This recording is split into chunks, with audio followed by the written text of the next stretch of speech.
This is J. Randall Wilkerson, author of The Heart Failure Recovery Plan, Successful Heart Regeneration Using Metabolic Enzymes. This is part 40 in a 58-part video series of the entire book, chapter by chapter. We recommend you read the introduction video in our channel to get a background on the entire book. Part 40 covers blood type diets.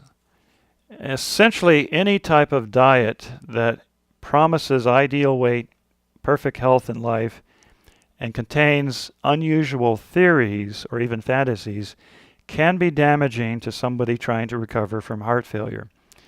The wrong diet can kill persons with heart failure. Some have advocated completely removing all proteins or all fats or all anything, which they will apply and claim, well, that is what humans ate millions of years ago when they were evolving from animals. Well, it may not be politically correct, but the theory of evolution is still a theory because there are so many theories that various scientists try to claim is true. Even Darwin's theory is no longer accepted by any present-day scientist because there are so many holes in it. Therefore, basing your diet around a diet that includes the theory of what foods humans probably ate in an evolutionary period is very risky.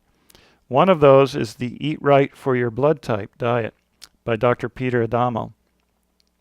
It's a best-selling book. It's triggered even follow-up books on recipes and various meals that you can prepare.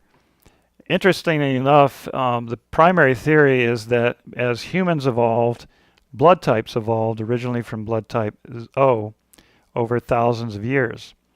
So the recommendations in this diet are based upon the types of foods that humans supposedly ate in prehistoric times. There have been clinical studies conducted to check out the diet, and they have found that this diet does work for about 40 to 60% of the population who adopt it. There are many healthful recommendations in the diet. The trouble is, it only works for 40 to 60%. That percentage happens to roughly match the world population with type O blood. It also happens to match the paleo diet. Now, this book, The Heart Failure Recovery Plan, is not intended to be an exhaustive study of all diets on the market. However, any diets that become restrictive to the point of creating increased risk need to be considered. Researchers at the University of Toronto had 1,455 participants test the theory behind the blood type diet. The author of the study was Dr. Ahmed El-Sohani. He's Associate Professor and Canada Research Chair in Nutrigenomics at the University of Toronto. He concluded that individuals' response to the blood type diets have nothing to do with their blood type. It has everything to do with sensible dietary restrictions, whether they are vegetarian, low carbohydrate, or meat-based.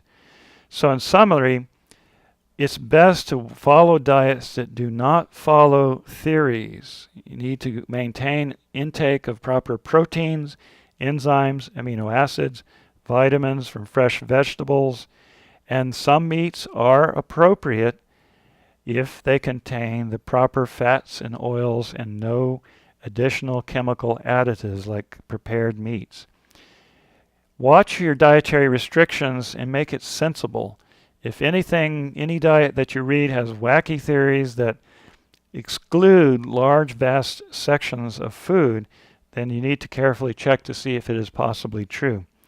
My name is J. Randall Wilkerson. I'm author of The Heart Failure Recovery Plan, Successful Heart Regeneration Using Metabolic Enzymes.